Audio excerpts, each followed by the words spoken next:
Bienvenidos a 360 grados, una visión global de la noticia, un espacio para debatir sobre todo lo que sucede en Colombia y en el mundo. Empezaremos hoy 360 en Estados Unidos, donde ha dado una fuerte sorpresa el candidato republicano Mitt Romney al superar en el sondeo las preferencias electorales al carismático presidente Barack Obama. El efecto Romney habría comenzado a gestarse luego del primer debate que sostuvieron la semana pasada y donde el presidente Obama salió mal librado. Si las elecciones se celebraran este lunes, 49% de los potenciales votantes sufragaría a favor del republicano contra 45% de quienes lo harían por el mandatario. ¿Perderá Obama su reelección?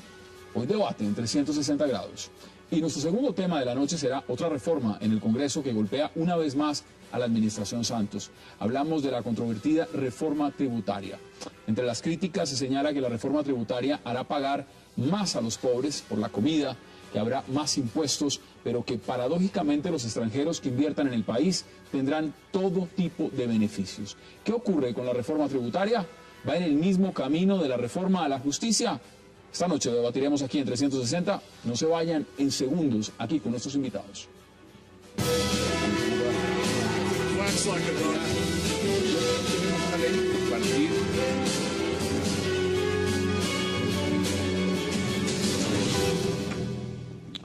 Y arrancamos el debate sobre cómo empezó ya a superar Mitt Romney a Barack Obama en los sondeos de preferencia electoral en los Estados Unidos. Y para eso están esta noche con nosotros Richard Emblin, Philippe Bolan y Jorge Garrido.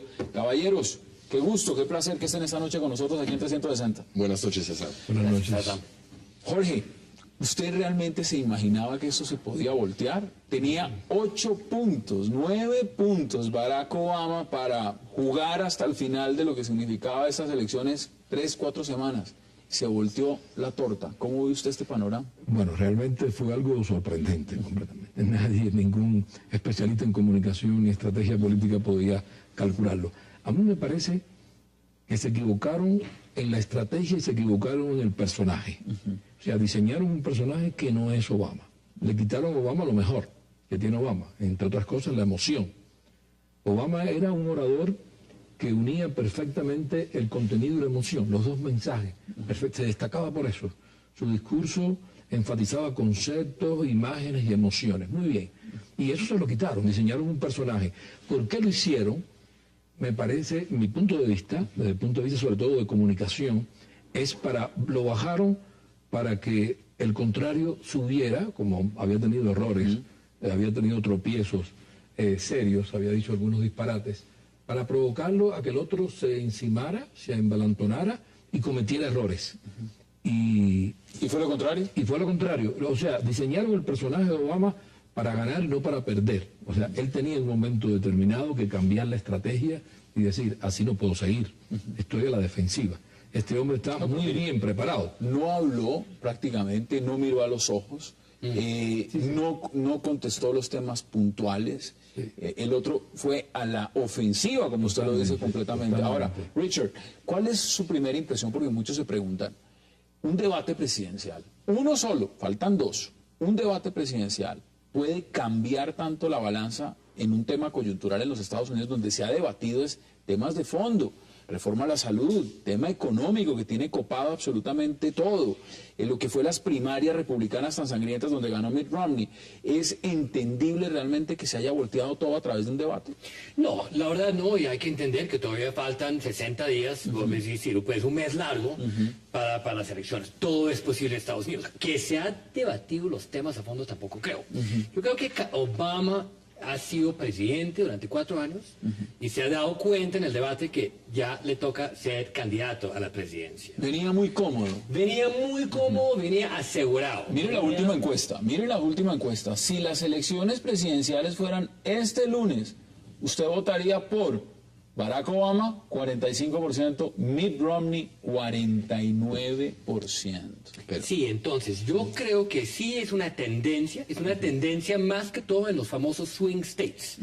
Esto puede influenciar un voto blanco tradicionalmente republicano, que no es de la extrema republicana, el Tea Party, sino como la gente No moderada, la gente moderada de Wisconsin, de la Florida, de Iowa, de los Carolinas, que son sumamente importantes, que suman casi 30 puestos dentro en el colegio electoral.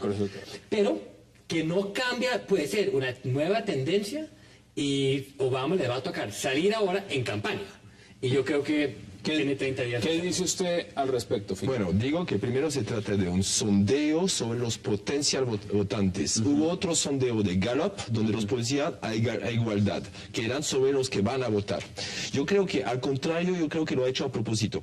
Él iba totalmente cómodo, quiso hacer perfil bajo, justamente para adaptarse a la situación económica que hay en este momento de Estados Unidos, donde no mostrarse como el winner, para movilizar sus tropas. No hay que olvidar que los republicanos sí van a votar, los demócratas pueden quedarse en la casa cómodamente y no movilizarse. Todavía en Estados Unidos es contrario a Colombia o a Francia. Hasta el último momento la gente puede inscribirse para ir a votar. Entonces yo creo que lo utilizó como estrategia para justamente movilizar sus propias tropas, porque es un tipo que es muy fuerte en movilización. Lo vimos en la campaña anterior, era con la red social. Ahora quiere movilizar a la gente para que se desplace, que vote. Recaudo, usted lo dice claramente. Además es un hombre que ha sabido recoger financiamiento para su campaña de manera masiva. Ahora, ¿alguno de ustedes ha visto al presidente Barack Obama hablando español? No. Bueno, veamos al presidente Barack Obama hablando español, porque es bien interesante lo que están sacando ya desde su campus de campaña electoral para estas elecciones presidenciales. En los jóvenes conocidos como los Dreamers, veo las mismas cualidades que Michelle y yo tratamos de inculcar en nuestras hijas. Respetan a sus padres, estudian para superarse y quieren aportar al único país que conocen y aman. Como padre me inspira y como presidente su valentía me ha hecho recordar que ningún obstáculo es muy grande, ningún camino muy largo. Soy Barack Obama y apruebo este mensaje. Bueno, debo decir que hablan mejor que muchos mandatarios colombianos hablando inglés, ¿no? Totalmente. Entonces, ahí hay un punto a favor. Ahora, esto lo sacó hoy la campaña demócrata. El señor David Axelrod se ha empezado a mover las fichas diciendo hay que apelar al voto latino, hay que mover todas las influencias. Sí, pero les quedan 30 días y yo creo que eso es el gran riesgo. Si esto fue hicimos una estrategia, es una estrategia muy peligrosa, porque el latino tiene que ser una persona que ya se convence del voto. No, y el latino... Y va a salir a votar. No está el latino hace mucho rato en el país vecino, Venezuela, cómo se movilizaron los latinos. Los latinos es un grupo que se moviliza. El tema es que si con estas campañas va a ganar aún más latinos. Yo creo que Obama no necesariamente... Pero más que ganar, yo creo que está cambiando las mentalidades. Aquí lo vemos. En Francia nunca veremos un presidente de la República hacer un discurso en árabe.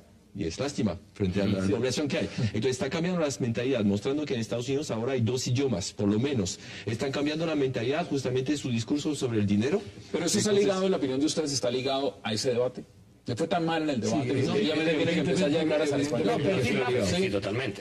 Y tiene que ser tiene que los latinos se enamoran de él. Pero quiso decir, yo creo que el hecho que decepcionó es cierto. Yo creo que él ha planificado esa decepción. Falta 2 debates. Y esto es la Florida. Mire, veamos el marco, lo que significa.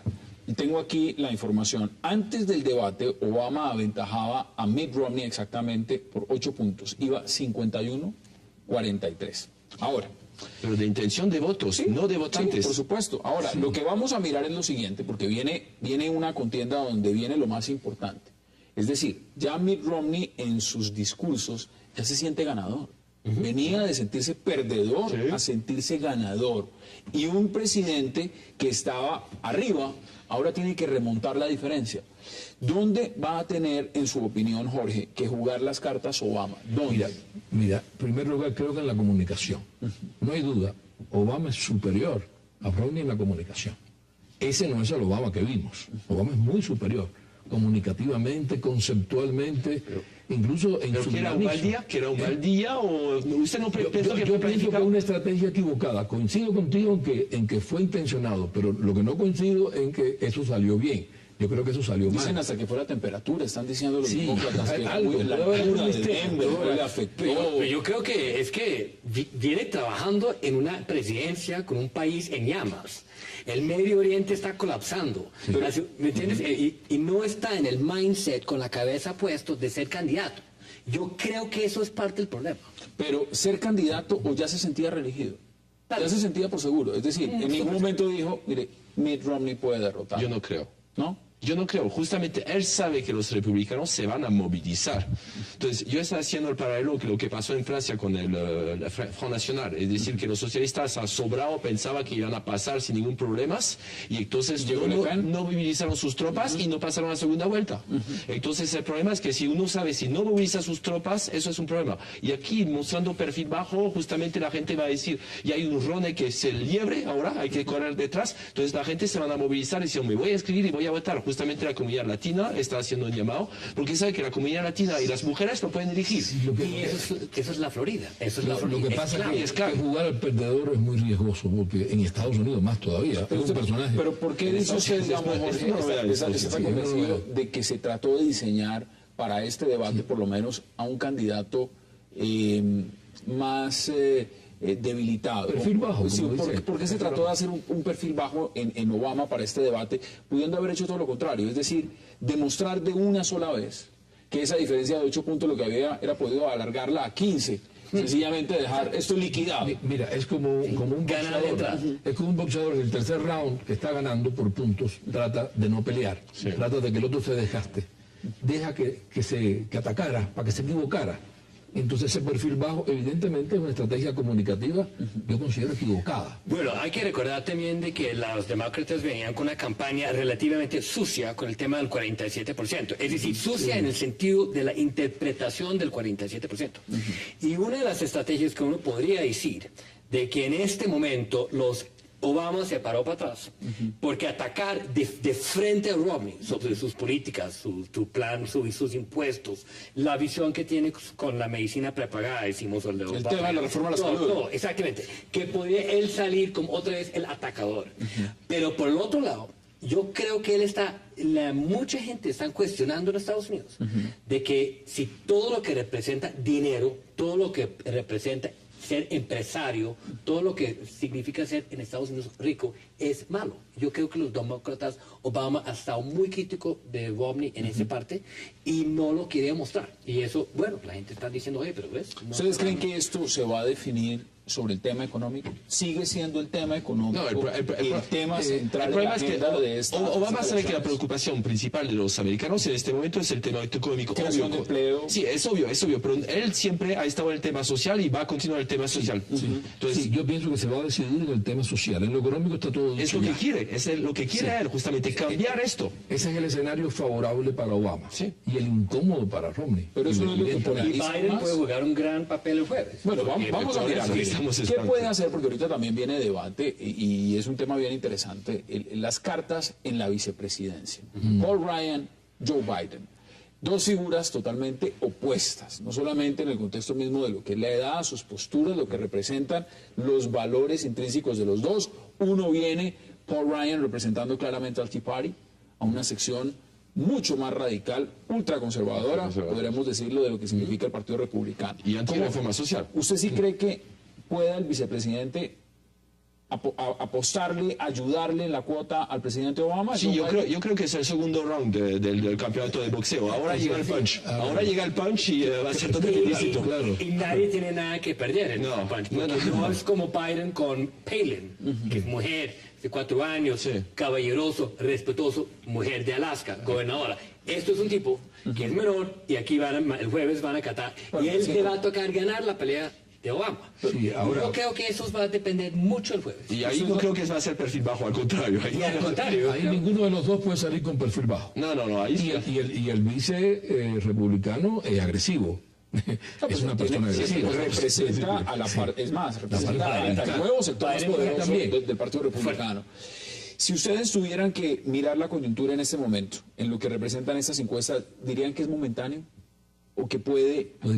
volver a cambiar? Sí, es decir, Obama. ¿la diferencia se puede volver a hacer más acentuada a favor de Romney o Obama tiene posibilidades de repuntar. Yo estoy de acuerdo con Jorge, es Tiene una cosa Obama de muchas comunicación. reservas. Obama tiene muchas reservas todavía para poder atacar y reaccionar, por supuesto. Sobre todo en el aspecto comunicativo, el vínculo con la sociedad o con lo social. Lo vimos con este discurso en español. Exactamente. Eso es, ¿no? Pero lo es que una idea pasa, muy ingeniosa. lo que pasa es que esto no es, no es un voto popular, es un voto del colegio electoral. Entonces yo creo que realmente Obama podría ganar en términos de votos. Vamos a ver cómo está el tema, justamente los estados importantes, y ya Exacto. hablemos de California, Florida, estados como Pensilvania, que pueden ser los más importantes en el tema electoral en los Estados Unidos.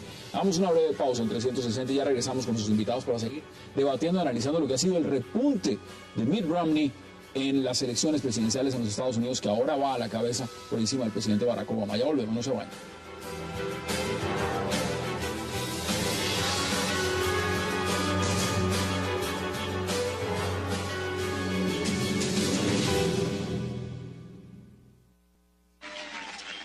Our world is a better place because Cesar Chavez decided to change it. Nuestro mundo es un lugar mejor porque César Chávez decidió cambiarlo. Honremos su recuerdo, pero más importante, estemos a la altura de su ejemplo. Gracias, Dios os bendiga, Dios bendiga a Estados Unidos y 3, sí se puede. Sí se puede. Sí se puede. Thank you, everybody. Esas son las cartas que tiene que jugar el presidente Barack Obama, que todos están diciendo, apostarle a lo seguro. Lo seguro que son las minorías. Los seguros son los afroamericanos que están con él, los seguros son los latinos que están con él. Lo seguro significa también una pregunta para el análisis de ustedes. Los indecisos, los independientes, ese voto se fue con Romney por lo menos momentáneamente después de este debate. No necesariamente. El que no iba a votar nunca por Romney no va a votar tampoco ahora. Ese está descartado. Es más favorable que capte ese voto el Partido Demócrata, que está un poco más en el centro, que los mismos valores muy conservadores que están radicados en este momento en el Partido Republicano y específicamente lo representa el Tea Party. Yo no estoy de acuerdo. Yo creo que el voto indeciso, muchos, se les consolidó el tema con los republicanos. Y se fueron al lado Y republicano. puede ser que se fueron temporalmente. Mientras existe una confianza en generar empleo, de que hicimos, existe ser empresario, no es una cosa de ser criticado, trabajar en Wall Street no es necesariamente una cosa negativa. Obama viene con una campaña casi varios años criticando las políticas de Wall Street. Hay mucha gente que dependen de la vida en Wall Street, que lo ven permanentemente, Obama, una crítica hacia el estilo de vida de ellos. Sobre Entonces, todo, yo creo que eso ha jugado un papel importante. Obama está cambiando las mentalidades. Y yo confirmo con lo que acaba de decir, si se puede, es decir, que quiere estimular su electorado para que vayan a votar. Yo creo que los que no iban a votar no van a votar, no creo que han cambiado.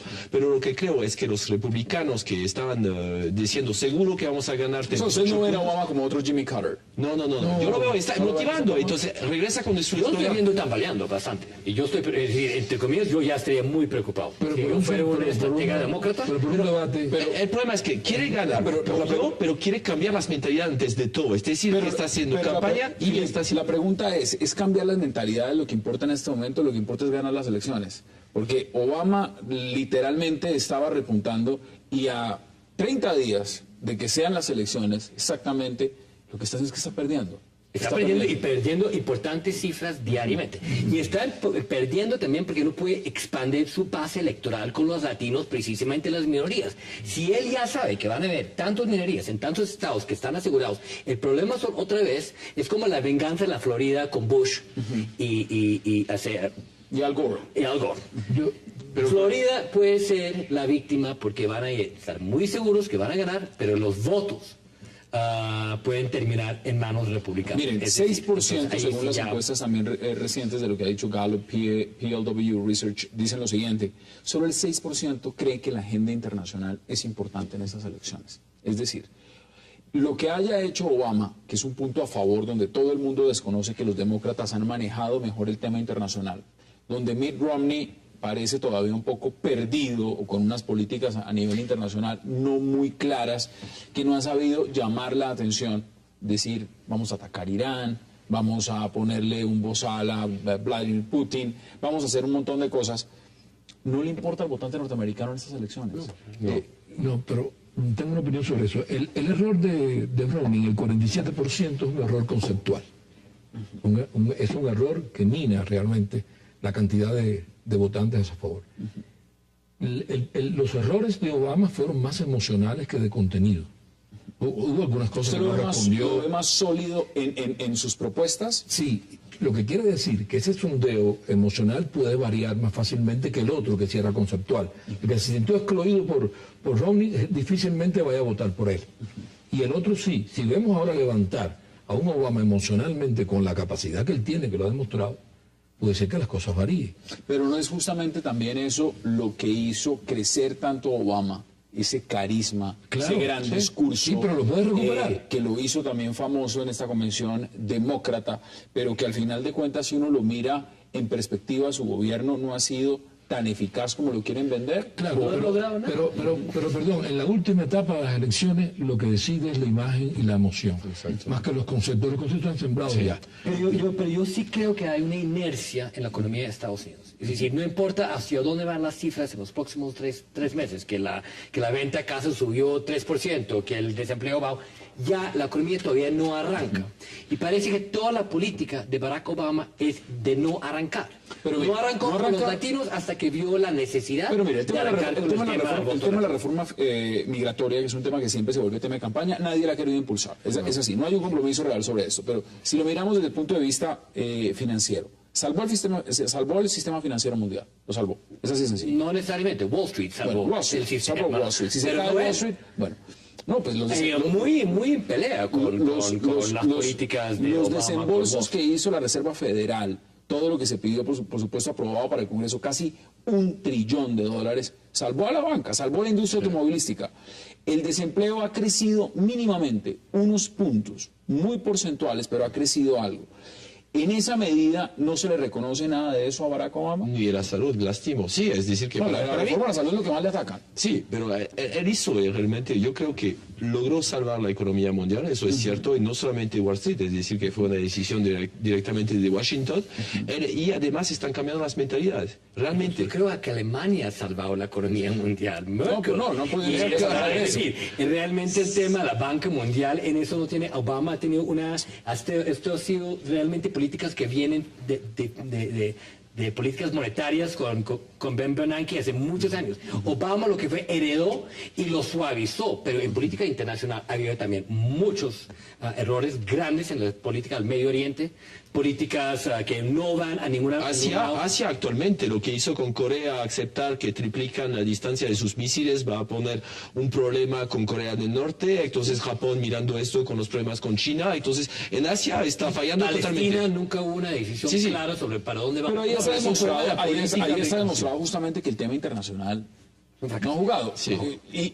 Independientemente de lo que pudo representar el triunfo contra el terrorismo, lo que fue dar de baja a Osama Bin Laden en Pakistán, una carta que fácilmente hubiera podido demostrar que es un hombre fuerte en el tema militar, tampoco parece ser que le ha servido en este momento, le sirvió hasta determinado punto, pero todo esto lo va a perder a través de un debate. Ahora, si usted fuera en este momento el asesor de Barack Obama, ¿cuáles serían los cambios que haría? No, los cambios sería ir a la acción, a la ofensiva. Evidentemente, ir a la ofensiva. En esto, y sobre todo, resaltar la imagen y las emociones. En estos momentos ya todo está discutido. Cuando se dice la ofensiva es atacar directamente a Mitt Romney en todos los puntos de su agenda. Exacto, ya no puede jugar al que está ganando, porque ya no está ganando. Entonces tiene que contraatacar. En estos momentos todo ya se discutió. Lo que va a decidir a 30 días es la imagen, es la impresión, es el gusto, es la emoción. La gente va a decir, no sé si estoy de acuerdo o no, pero me gusta o no me gusta y va a votar así. En todas las elecciones, salvo que pasa algo grande, ¿no? Un giro inesperado, una carta bajo la manga. ¿Qué puede pasar? Que puede pasar una acción internacional, que tenga que decidir el presidente qué decisión puede tomar, lo que le pasó a Carter. Pero si no, de ahora en adelante es la imagen lo que está. Y todavía Obama tiene mucho margen para recuperarse. Y Romney no. Ya lo dio todo. Sí. Ya lo dio todo. No, y está Sí, puesto de llegó al favorito, máximo. que es el peor puesto. Exactamente. Para mí lo puso en ¿Qué le posición de conviene, líder. ¿qué le De conviene líder, más? sí. Y esto, por supuesto, está sujeto a la opinión de ustedes. Richard, ¿qué le conviene más a América Latina en este momento? ¿Se está jugando es la presidencia de los Estados Unidos o realmente que gane un republicano o un demócrata? Da lo mismo. Hay una indiferencia muy grande en este momento frente de los Estados Unidos frente a América Latina. Yo creo los republicanos históricamente han tenido un involvement directo en los asuntos de América Latina, más profundo, más verbal que demócratas. Miramos Más la acertado política, o menos acertado. Exactamente, más política de McCain con Colombia. O sea, ¿usted cree que le Droga. conviene más Mitt Romney? Pues no, aquí, porque las relaciones han cambiado, es decir, las realidades políticas con Venezuela han cambiado radicalmente en los últimos No, por supuesto, con Venezuela. Claro, pero un Romney-Chávez relación va a ser muy difícil. No, y además- Romney, la relación Cuba va a ser muy tenso. Sí, yo creo que Romney trae tensión a nuestro hemisferio. Mejor tener a Obama Yo que ya lo creo conoce que como... yo, con una bolita de cristal que tengo acá, yo creo que Chávez termina su vida dentro de la presidencia de la República de Venezuela, presidente vitalicio. Pero hay una paz en Colombia que eso ayudó el tema Chávez. Con Romney no lo veo mucho. Quedan 30 segundos, 15 para mí usted el y problema es 15 que para no es que sea solamente un republicano, es un mormón ante todo. Entonces eso puede ser un peligro que entra la religión justamente en América Latina. 15 segundos. En cuanto a América Latina, Romney va a ser peor. Debe estar temblando América Latina. Y en cuanto a las elecciones, yo creo que Obama se puede recuperar todavía. Bueno, señores, Tiene vamos capacidad. a analizar el pronóstico porque igual falta tiempo y podemos volver a sentarnos en esta mesa. Philip Bono, gracias por aceptar la invitación. Richard Emling, gracias. Y por supuesto Jorge Garrido. Vamos a hacer una pausa. De regreso volveremos con un tema de la agenda política de Colombia para analizar justamente este proyecto de ley, esta reforma tributaria que ha propuesto el gobierno del presidente Juan Manuel Santos, qué tan conveniente es y si realmente podrá estar en efecto como lo pretende el gobierno para el próximo año. Ya regresamos con ese debate, no se vayan.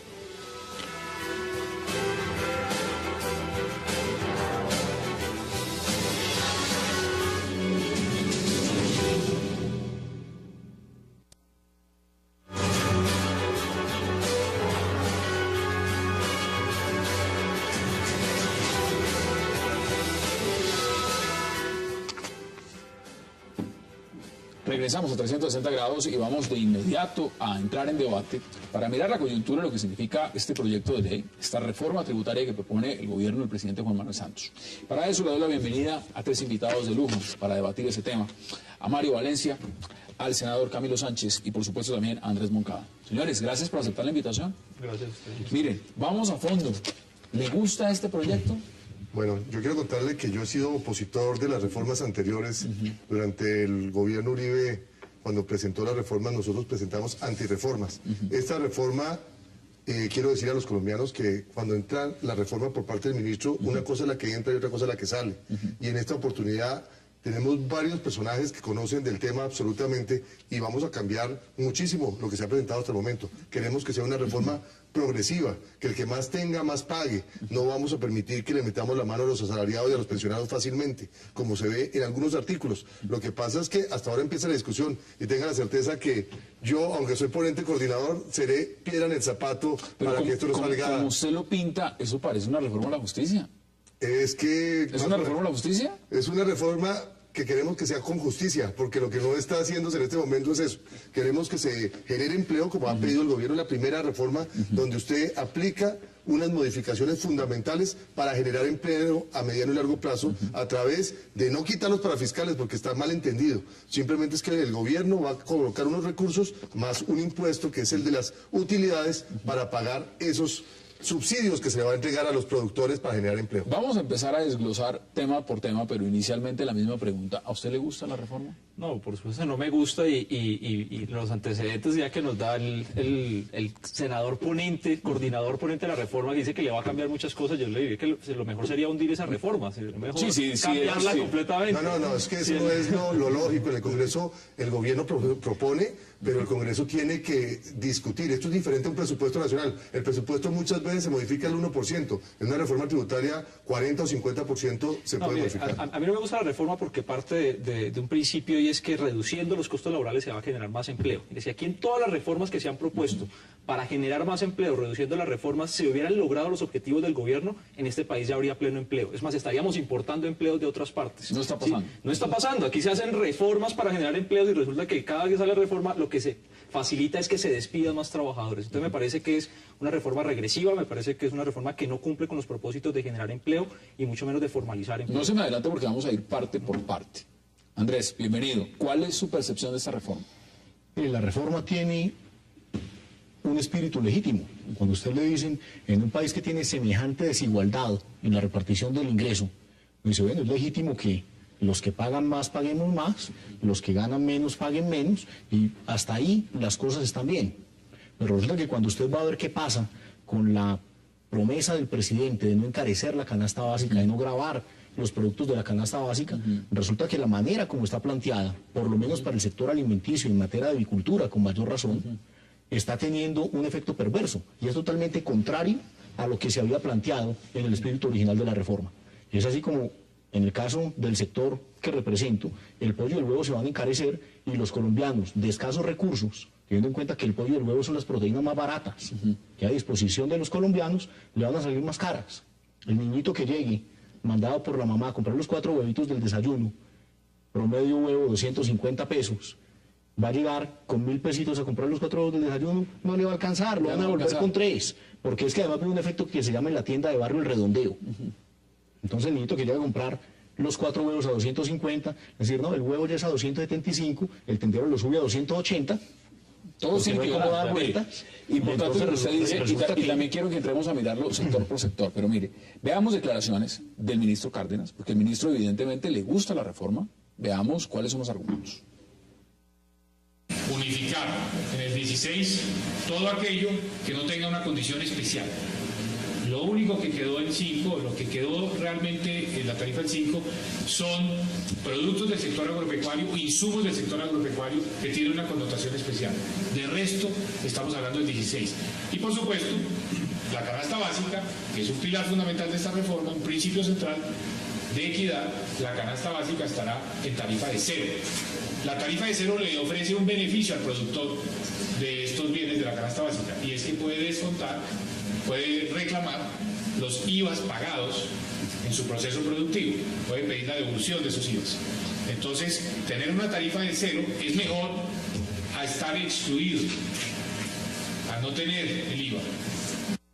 Ustedes me corregirán, son 5 capítulos que conforman el proyecto de reforma tributaria. 102 artículos. Bueno, ahí lo tiene usted, eso es un folio bien Cada interesante. artículo es un dolor de cabeza porque toca a miles de colombianos. Mire, creación de un sistema, el IMAN, que hará que las personas de mayores ingresos paguen tarifas efectivas de renta más altas que los menores ingresos. Eso es uno de los puntos, situación que es contraria hoy en día. Pero una aclaración, no son las personas de mayores ingresos, son los trabajadores de mayores ingresos. Empecemos por ahí. ¿Cómo ven ustedes ese punto?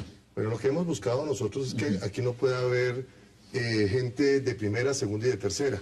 Nosotros pensamos que los que tienen asalariados con altos salarios deben pagar mucho más. Y por eso se ha hecho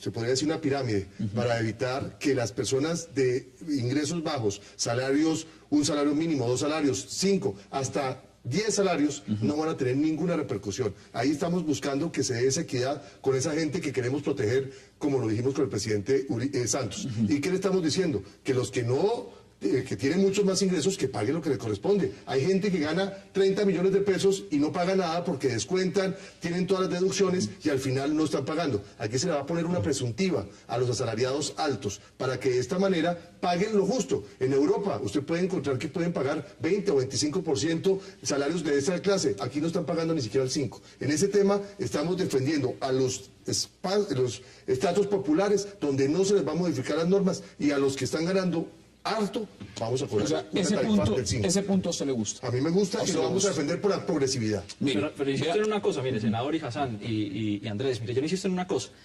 Esta reforma es regresiva porque recae con más fuerza sobre los trabajadores que sobre los dueños del capital. Se actúa bajo la lógica de que una persona que se gane mucho hay que gravarla, pero a los empresarios, que son finalmente los dueños del capital, no les toca un pelo en las exenciones tributarias que hoy en Colombia valen aproximadamente para la renta 11 billones de pesos. Entonces actúa sobre la lógica es que hay personas que ganan mucho, pero no son los empresarios, no recaen esos impuestos sobre los empresarios que ganan mucho, sino sobre los trabajadores. Ahí tenemos una discusión porque es que vuelvo a repetir las modificaciones que se dan.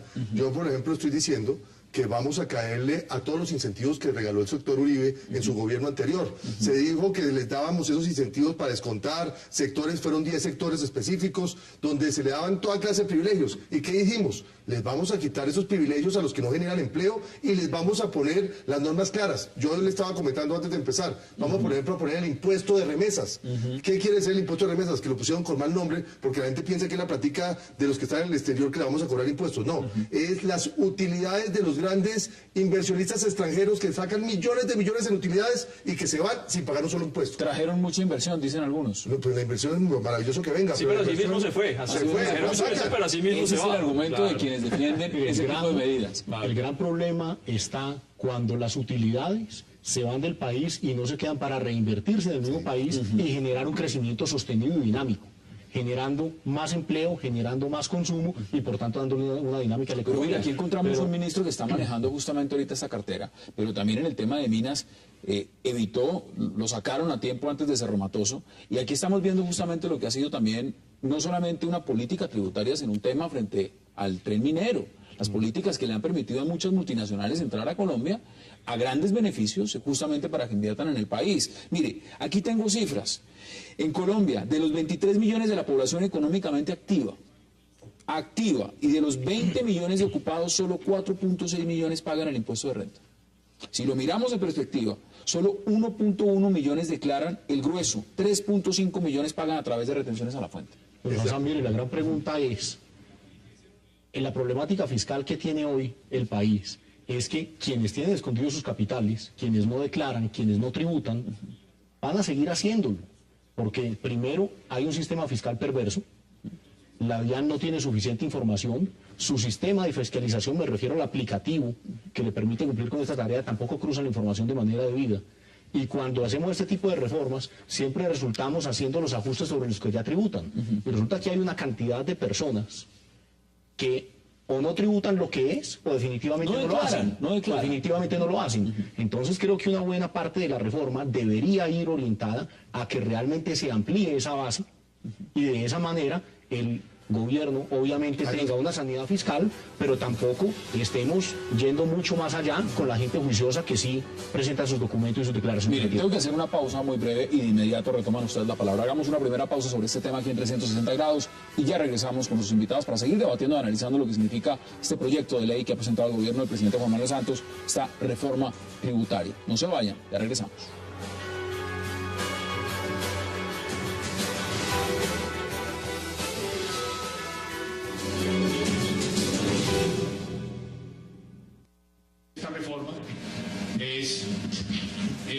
Gravar con un impuesto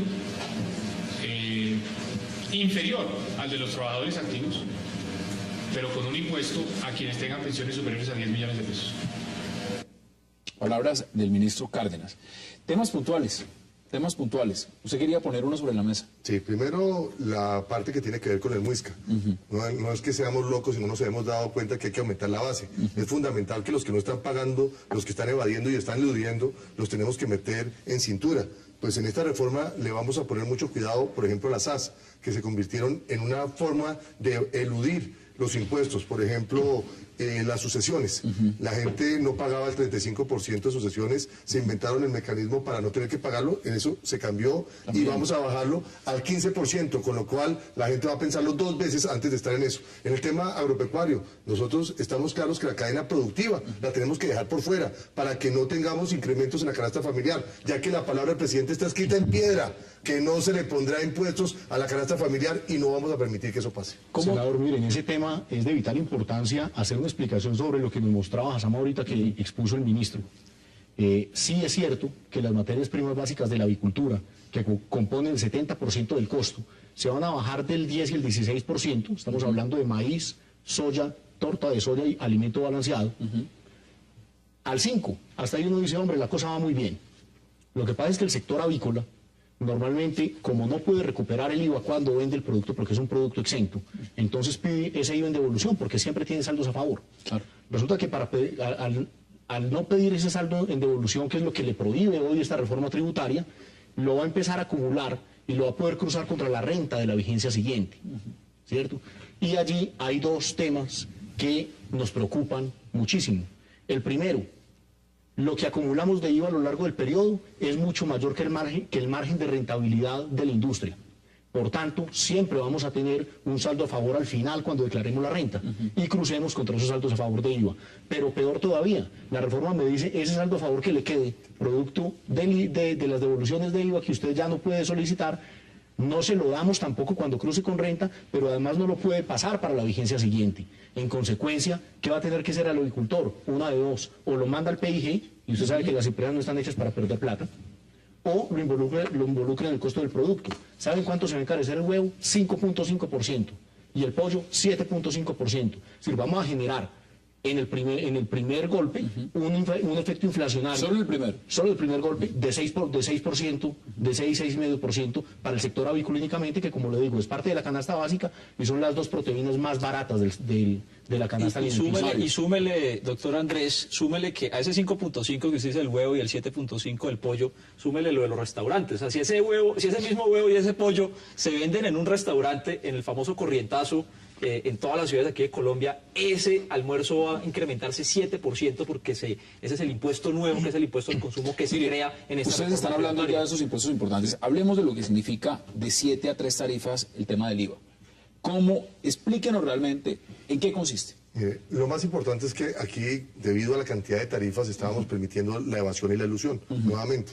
Por ejemplo, honorarios y servicios. Usted tenía el 10%, el 1, el 3,5 o el 6, y entonces la gente escogía. Y entonces, dependiendo me gusta esta. Entonces estamos evitando que se dé ese tema, por ejemplo, honorarios y servicios, se pagará yo creo que el 5, como debe ser, y queda en una cifra donde ya no se puede escoger, sino queda claramente específica la cosa. Va a quedar en el 0 en el sector agropecuario. Yo no me preocupo mucho por el tema avícola, porque yo sé que ese es uno de los dolores de cabeza más grandes que va a tener el ministro y que vamos a tener que afrontar rápidamente, porque esto va directamente al bolsillo de los colombianos y porque además le faltó decir otra cosa, porque es que el PIG no solamente es el peligro de él, sino su flujo de caja. No, es que lo que falta es que, aparte de que se paga costoso la gasolina, ahora se pague costoso el huevo. Imagínense las connotaciones que eso puede tener económicamente. Pero fíjese en lo del huevo, y senador, fíjense en lo del huevo, en lo del IVA, la gravedad de esto. El IVA, por definición, es un impuesto regresivo. ¿Qué significa regresivo? Que todas las personas, independientemente de su ingreso, lo pagan por igual. Eso significa que si una persona se gana un salario mínimo,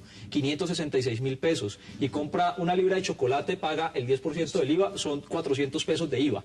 Si quien compra ese chocolate es el señor Luis Carlos Sarmiento, que tiene ganancias por 1.5 billones de pesos al año, Luis Carlos Sarmiento Angulo paga los mismos 400 pesos. ¿Qué ha pasado en la estructura tributaria de Colombia en los últimos años? Estos son datos del Banco Mundial. El Banco Mundial, en un estudio en junio del año 2012, dice que el IVA como porcentaje del PIB, como porcentaje de la producción total del país, pasó en el año 2005 del 5.4% al 5.7%, mientras el impuesto a la renta, que es el impuesto que pagan los productores, pasó del 5.5 al 5.1%. Es decir, hay una tendencia a cobrarle cada vez más a los consumidores y a los trabajadores y cobrarle cada vez menos a los productores. Eso es lo que se refuerza, eso es lo que se profundiza con esta reforma tributaria. Mire, acá hay un tema de fondo y quiero que veamos también declaraciones de lo que han dicho congresistas, por ejemplo, el senador Robledo frente a este tema.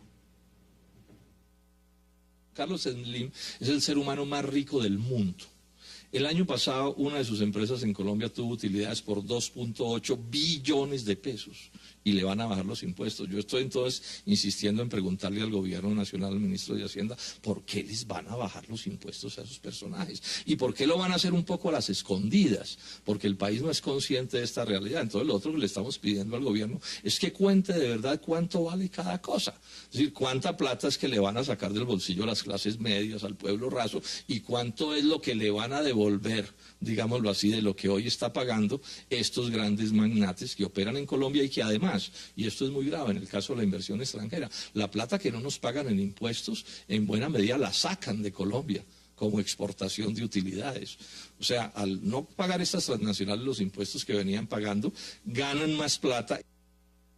¿Qué dice usted frente a las declaraciones del senador Robles? Pues yo le contesté antes, menos mal que no había salido esto, porque lo que yo estoy proponiendo es ponerle impuestos de remesas a estas inversiones extranjeras que sí, son muy importantes que hayan venido, pero es que están generando millones de utilidades y se tienen que quedar en el país, que aquí lo estábamos viendo, empezaron en el 17% y se fueron bajando hasta el 7% y cuando llegó al 7% desapareció. No, eso tiene que ponerse, el que más tiene más pague. Y yo estoy también totalmente de acuerdo, por ejemplo, el 4 por mil. Una de mis propuestas es que tenemos que empezar a desmontar el 4 por mil si queremos ayudar a la bancarización y a quitar los impuestos indirectos que son regresivos, así digan lo que digan. Yo creo que los impuestos que se tienen que cobrar son los impuestos directos. El que más tiene más paga. Impuesto de renta lo tenemos que bajar por un motivo, porque están con los descuentos que se tienen pagando mucho menos de lo que tendrían que pagar. Yo creo que ahí hay que poner una tarifa donde sea claro, sea medible, y tristemente quiero contarle que hay más de 50 empresas que por la estabilidad jurídica ya están inmunes a cualquier reforma. Eso, y además contarle otra cosa, que las 100 empresas más importantes del país generan más del 85% de los ingresos tributarios. Pero en esto de la inversión extranjera, ¿qué nos dice en esto de la inversión extranjera, que me parece que es un punto muy importante en la discusión de esta reforma tributaria, hay varias cosas que yo quisiera mencionar. Lo primero es algo que dice el senador Robledo y es el tema de la información. Mire, aquí en Colombia no sabemos cuánto pagan las multinacionales mineras, ni mineras ni en ningún otro sector, ni financieras, ni hidrocarburos en impuestos. No se sabe cuánto pagan. Uno le pregunta a Drummond, a Pacífico Rubiales, bueno, ¿y ustedes cuánto pagan de impuestos? Y dicen, no, hay reserva de la información. Entonces, yo creo que una primera cosa debería ser exigirle a esas empresas que publiquen lo que pagan, y así habría más transparencia en la información. Lo segundo es, como ya lo hemos dicho acá, es que claro, a Colombia está viniendo un monto de inversión extranjera muy importante, pero asimismo se está yendo, y con este agravante, se está yendo más que lo que está viniendo. El año pasado, por cada dólar que ingresó de inversión extranjera, se fue $1.3. Eso significa que a Colombia le iría mejor si no llegara un peso de inversión extranjera. Acá hay un tema pragmático. Sí. Un televidente normal escucha los términos económicos, pero al mismo tiempo dice, vamos a lo pragmático.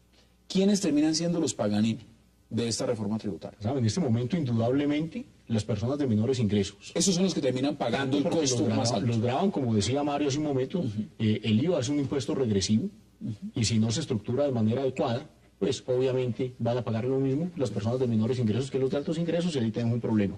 Pero indudablemente la canasta básica tiene serias imperfecciones en la forma en que se está planteando. Hablemos de la persona que se está ganando el salario mínimo en Colombia. Esa persona inmediatamente queda grabada exactamente igual que la que se está ganando. Es que los alimentos, en materia de alimentos, senador, en materia de alimentos se le van a encarecer igual a todos. Esa es la pregunta. Y por eso, aunque... Es decir, el que se gane el salario mínimo o el que se gane mira, el presidente del banco, se ganan lo mismo. Aunque técnicamente esos alimentos no se graban porque los mantienen en la categoría de exentos, en la práctica el efecto real que tiene es que los están encareciendo. Pero un producto como la arepa, yo hablo de pollos y de huevos, pero tengo que poner los ejemplos. Cuando queda grabado el maíz y pasa todo lo que le expliqué, el maíz queda grabado, pero la arepa como tal queda exenta, pero recuperándolo hasta después, pues imagínense el flujo de caja de una empresa que hace arepas. Aquí el producto se va a encarecer, eso es de la canasta básica. La reforma tributaria, si ustedes revisan, tiene un objetivo, no es conseguir más ingresos. Eso es algo muy importante en este momento, porque si fuera para conseguir ingresos, estaríamos en esa discusión. Yo por eso cuando voy a hablar con el ministro y cuando sé que vamos a tener posiciones como las de FENAVI y otros, lo que tienen claro es que lo que tenga efecto sobre la canasta familiar se tendrá que quitar. Tendremos que buscar cómo castigar a los que más tienen. Pero lo más importante es que en este instante en Colombia los que mejores asesores tributarios tienen son los más ricos. Por consiguiente, ellos manejan muy fácilmente. Acá por lo menos se va a aliviar la carga a las empresas y se va a apretar a las personas. Sí, no, mire, es que a los salarios altos, de más de 8 millones de pesos. Aquí también hay que entender, es que una minoría de Colombia gana más de 8 millones de pesos. Los congresistas van a tener que pagar más impuestos y yo estoy a favor de que así sea. Los magistrados van a tener que pagar más impuestos y así tiene que ser. Mire, lo que pasa es que no lo hemos hecho anteriormente. Yo insisto en una cosa y es que esta sí es una reforma. Yo creo que esto es importante, este punto, y es muy importante que quede para los televidentes que muy claro. sí es una reforma contra los trabajadores, es una reforma contra los asalariados. La lógica de esta reforma es que se grava más a los trabajadores y a los patrones se les grava menos, ¿sí? En términos, por ejemplo, en términos de los trabajadores, usted decía, ¿cómo afecta eso a un trabajador del común, una persona del común? Se va a golpear de muerte al ICBF, al SENA y a la salud, que son aspectos claves para la calidad de vida de los trabajadores. Lo vamos a tocar a fondo después de esta pausa, hagamos una breve pausa y ya regresamos porque en el tema fundamental de la reforma tributaria también están eso que usted menciona, el Instituto Colombiano de Bienestar Familiar y el SENA. Ya volvemos con ese punto.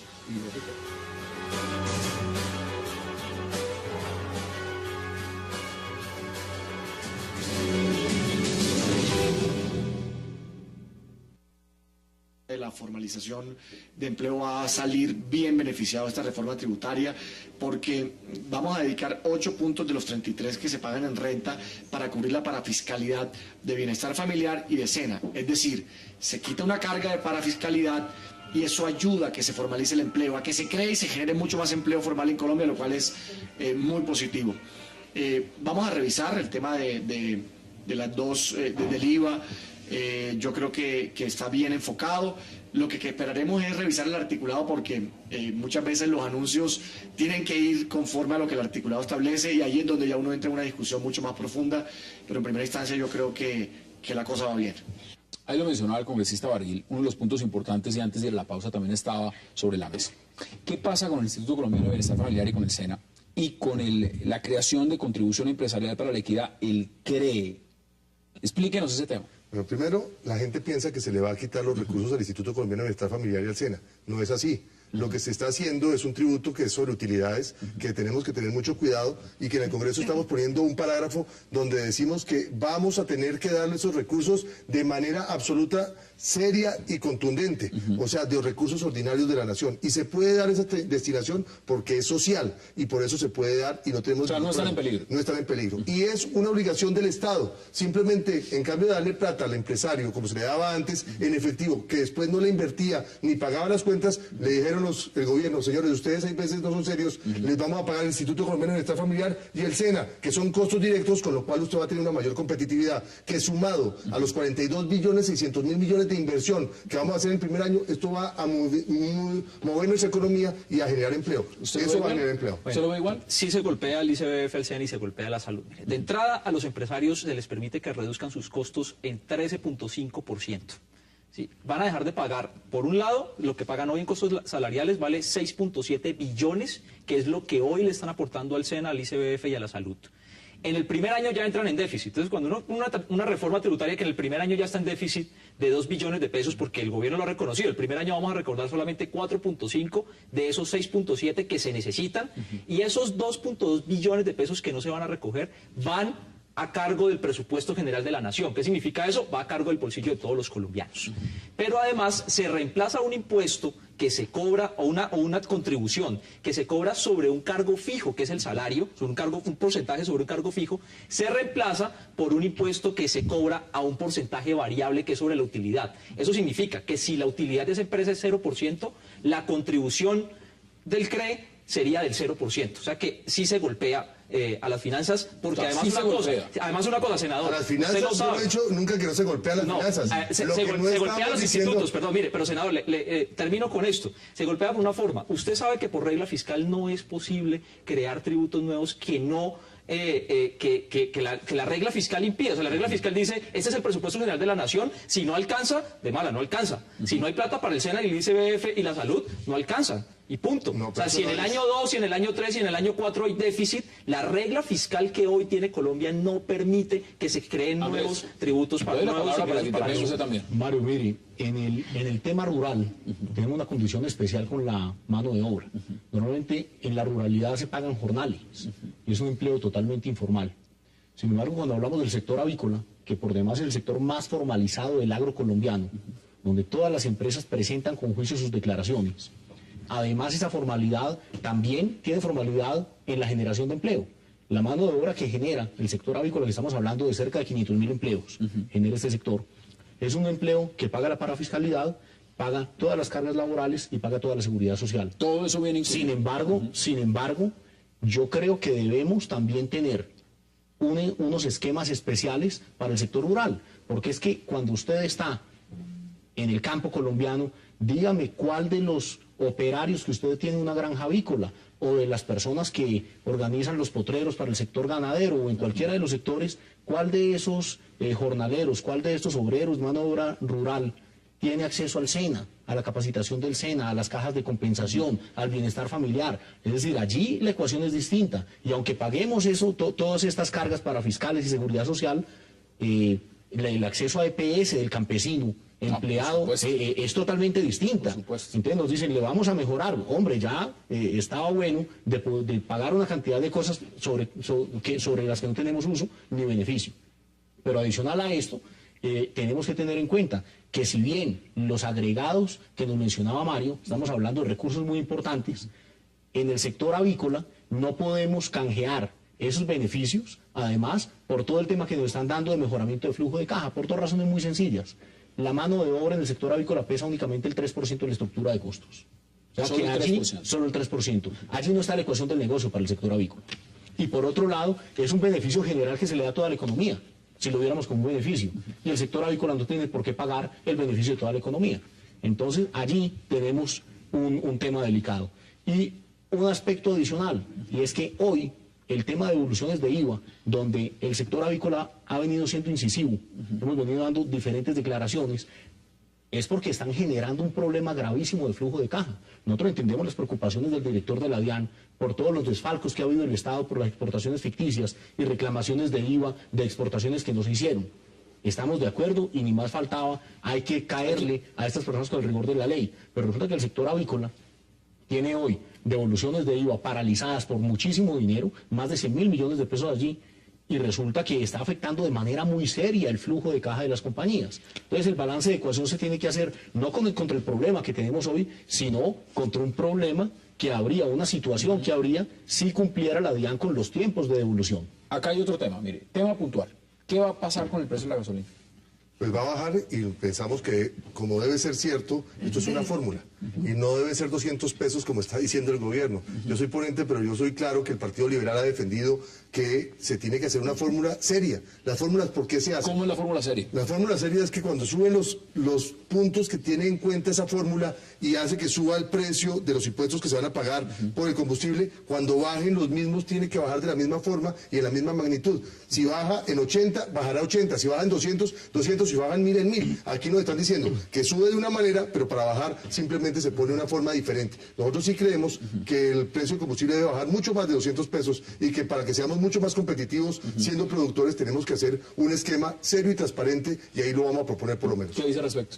No, yo creo que además el problema del precio de la gasolina tiene, como lo ha dicho un senador también del Partido Liberal, tiene que ver además con que ese precio esté amarrado a los precios internacionales. Claro. Entonces, si eso sigue amarrado a los precios internacionales, asumiendo que en Colombia toda la gasolina que se vende es importada, por supuesto que no va a haber fórmula dentro de lo que se está inventando hoy el gobierno nacional para bajar esos impuestos, y por eso lo que hoy propone es que se baje solamente 200 pesos, cuando está mostrado que el precio de la gasolina hoy debería bajar por lo menos 2.000 pesos. Mire, hoy en día los colombianos pagan cerca de 2.300 pesos en impuesto por galón de gasolina. Eso significa, corresponde a 3 gravámenes. Global, el IVA, y van destinados al gobierno nacional y a la sobretasa que se gira a departamentos de los municipios. Eso permanece igual. No, es que ese es el tema donde se va a tocar y vamos a ver cómo esos impuestos que son solamente en Colombia que se dan tienen que desaparecer. Ahí se creó un fondo de estabilidad para supuestamente momentos de crisis, pero eso es para los momentos de crisis, no podemos mantenernos en crisis todo momento. Lo hemos hecho con varios senadores liberales y se está diciendo con claridad que hay que pagar lo justo y que la fórmula es fórmula. Si sube de una manera, debe bajar de la misma manera y que debemos quitarle esos perendengues que le están haciendo un costo muy alto al sector productivo y al sector agropecuario. Mire, senador, le doy un dato sobre ese tema.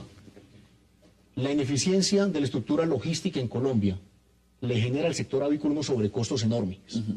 Para que se dé una idea, una tonelada de maíz costaba, antes del incremento que hubo ahora por la sequía en Estados Unidos, costaba hace un par de meses alrededor de $360, precio Bolsa de Chicago, precio internacional de un commodity, además que es inmodificable, y nosotros somos tomadores de precio. A eso lo compra un avicultor estadounidense, que es el que va a llegar aquí a competir con cuartos traseros de pollo. Un avicultor colombiano, además de pagar la logística internacional de importación, digamos que hasta ahí estaríamos en franca lid con países como Chile, ¿cierto? Pero el sobrecosto de internación en Colombia por una gasolina costosa y por unas carreteras ineficientes, pero además la gasolina es una parte importantísima aquí, le genera $60 de diferencia sobre una base de 360. Solo por tema de gasolina. Solo por tema de gasolina. Es decir, estamos hablando en el 70% de su costo, una diferencia de competitividad de un 18% en la materia prima básica. Eso es demasiado grave. Y es por eso que el tema de la gasolina para el sector avícola también es de vital importancia. Mire, señores, tengo que hacer una pausa y entramos en la recta final porque hay puntos que no podemos dejar por fuera de este debate. Lo que tiene que ver con ganancia ocasional, por supuesto. Lo que tiene también que ver con todo lo que van a hacer lucas a empresas y fundaciones. Temas importantes que vamos a poner sobre la mesa, por supuesto, y saneamiento. Vamos a volver en segundos aquí en 360 grados para entrar en la recta final de lo que es este debate acerca de el proyecto de reforma tributaria que tiene el gobierno de Juan Manuel Santos y que espera el Congreso lo apruebe tan pronto para que sea efectiva el próximo año. ¿Será viable o no? Aquí tendremos las respuestas en minutos. No se vayan.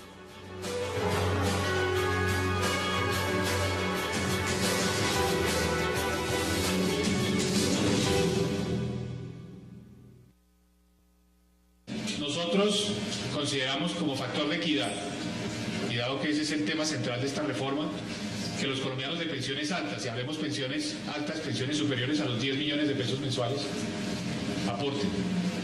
Señores, entramos en la recta final, pero aquí hay temas, hay muchos temas. Podríamos quedarnos acá 2 horas hablando y todavía no acabaríamos sobre el tema de lo que significa esta reforma.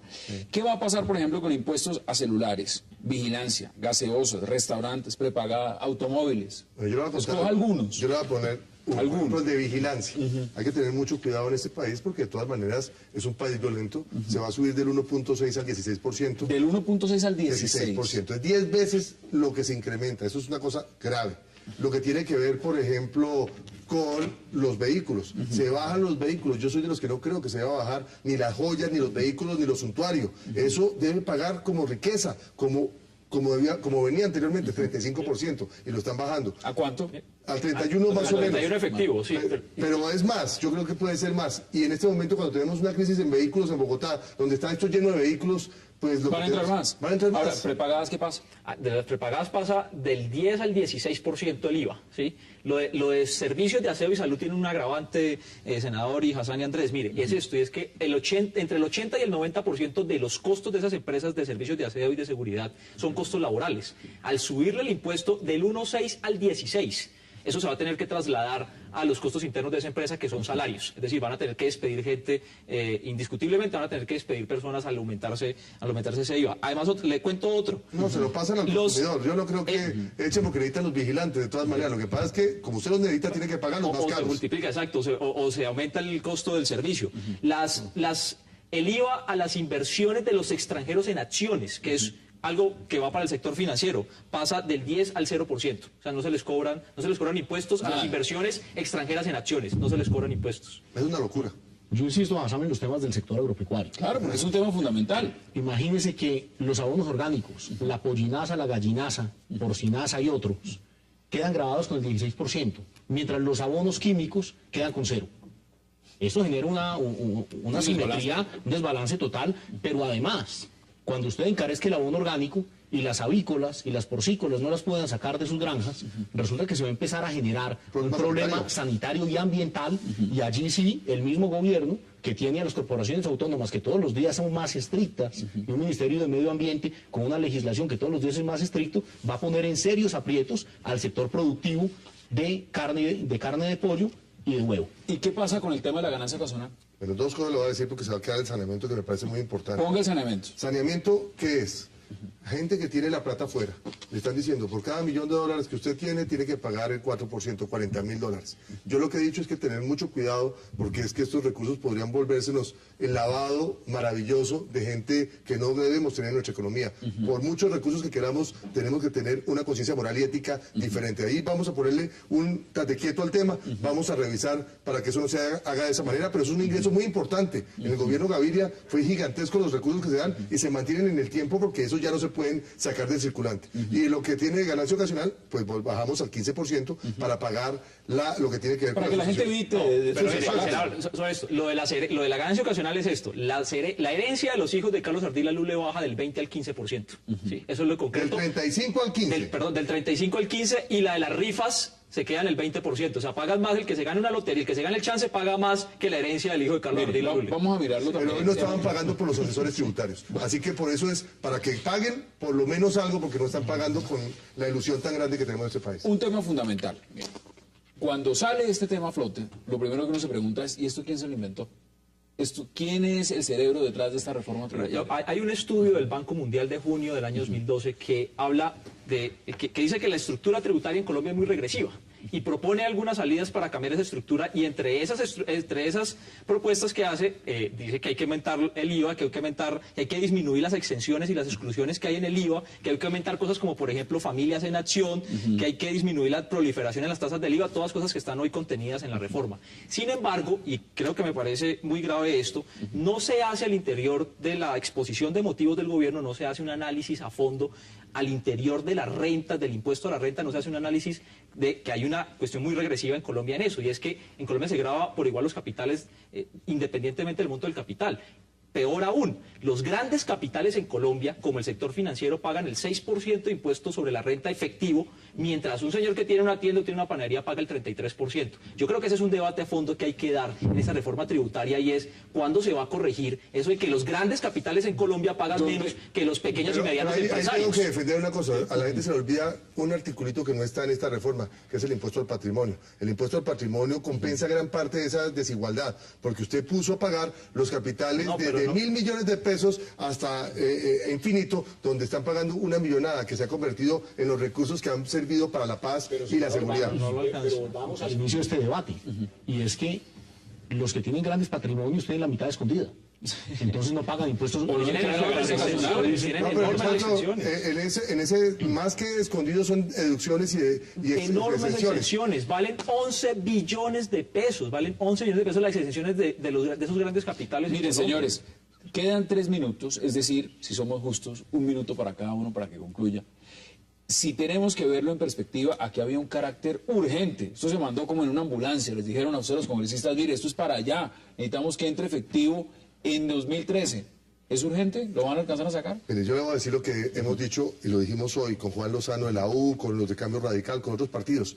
Si el gobierno se demoró 2 años en presentar la reforma tributaria, no puede ser que el Congreso el mensaje de urgencia lo saque en 40 días. Eso sería irresponsable. Más aún cuando no se necesitan los tributos, porque no es para conseguir más ingresos, es para clarificar el sistema tributario y agilizar hacia el futuro la generación de empleo. Así que lo que nosotros vamos a hacer es un estudio serio para no repetirlo en la justicia. Yo me siento feliz de haber votado negativamente el tema de la justicia. Menos mal que usted tiene la conciencia tranquila. Sí, pero muchos lo hicieron por error, porque los incitaron a que votaran. En esta oportunidad que no vaya a pasar lo mismo en la reforma tributaria, porque cada artículo de esto, le repito, imagínese que no es un dolor de cabeza. ¿Cuáles son sus conclusiones? 1 minuto, Mario. Bueno, mire, en 1 minuto. Yo creo que esta reforma no se toca un solo pelo de los enormes beneficios y exenciones tributarias que hoy tiene el país, que son el hueco que le hace falta a las tributaciones en este país. Yo propuse sobre eso.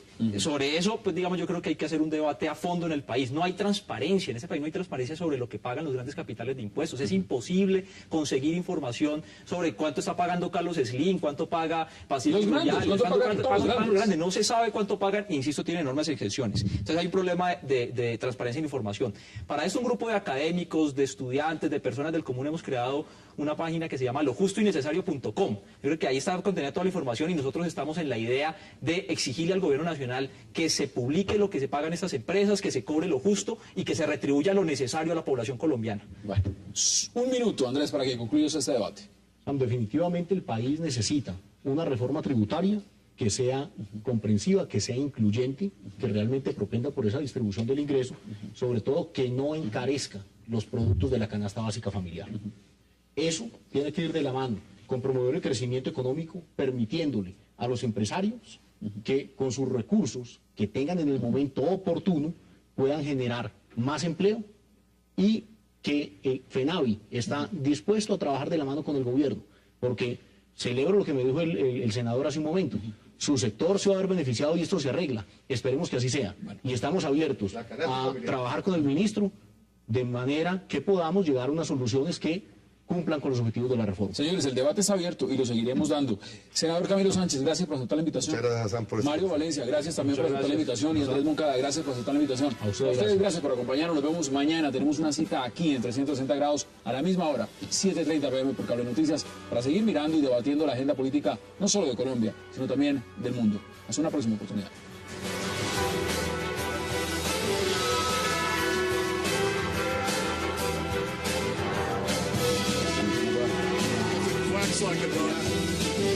Tenemos una ley compartir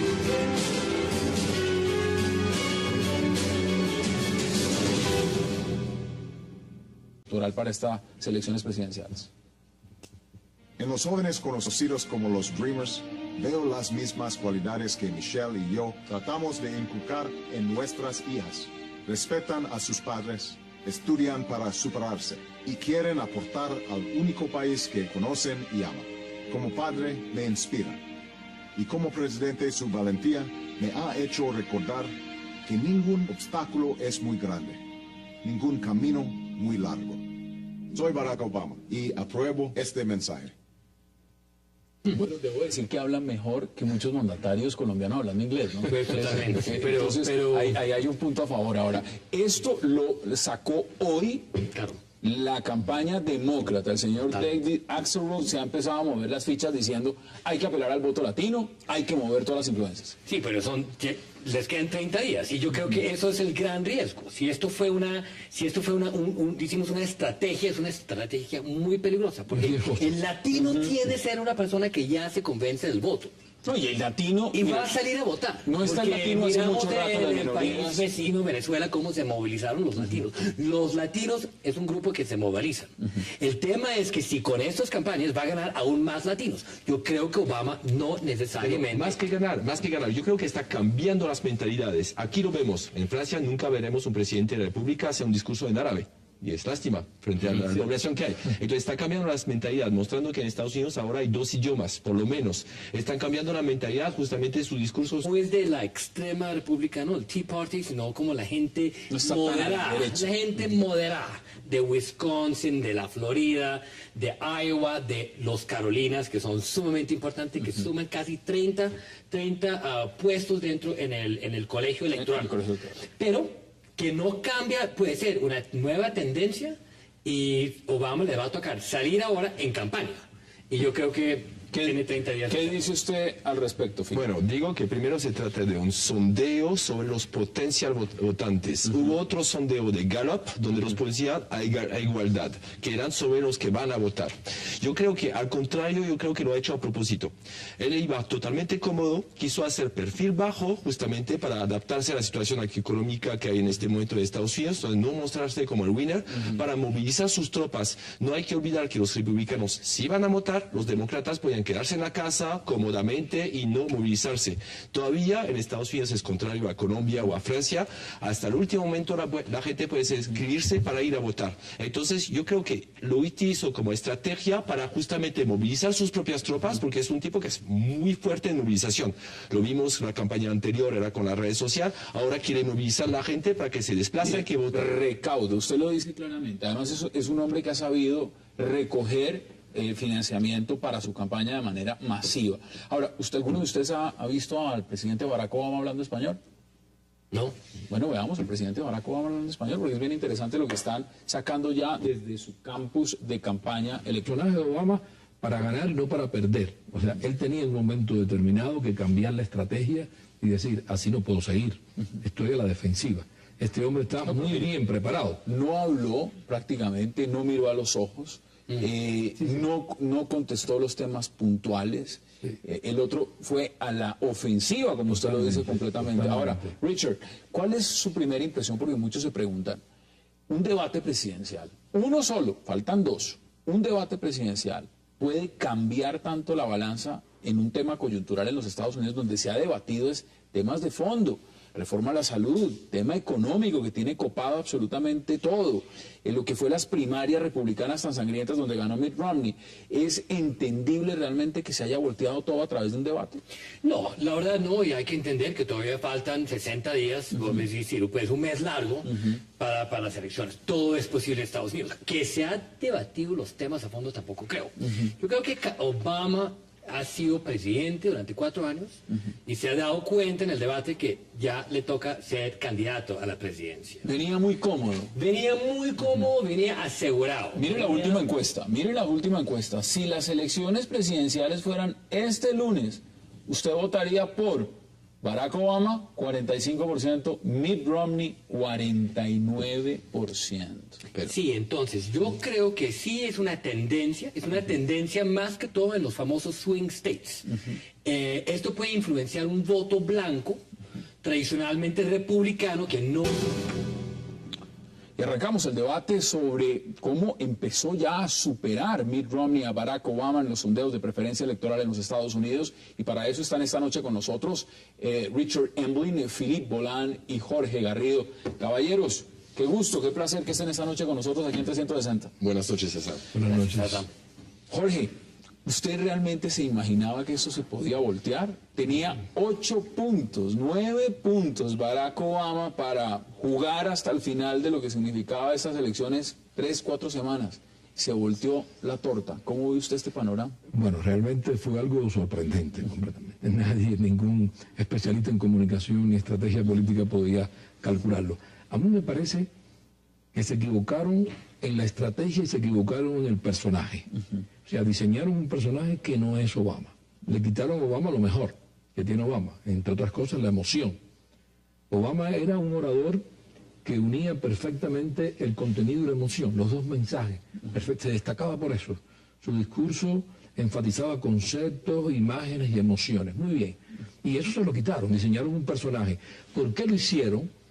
Me parece, mi punto de vista, desde el punto de vista sobre todo de comunicación, lo bajaron para que el contrario subiera, como había tenido errores, había tenido tropiezos serios, había dicho algunos disparates, para provocarlo a que el otro se encimara, se embalantonara y cometiera errores. ¿Y fue lo contrario? Y fue lo contrario. O sea, diseñaron el personaje.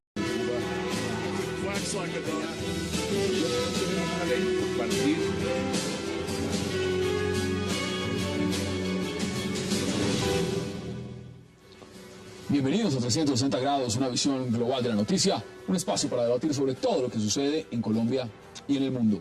Empezaremos hoy 360 en Estados Unidos, donde ha dado una fuerte sorpresa el candidato republicano Mitt Romney al superar en el sondeo las preferencias electorales al carismático presidente Barack Obama.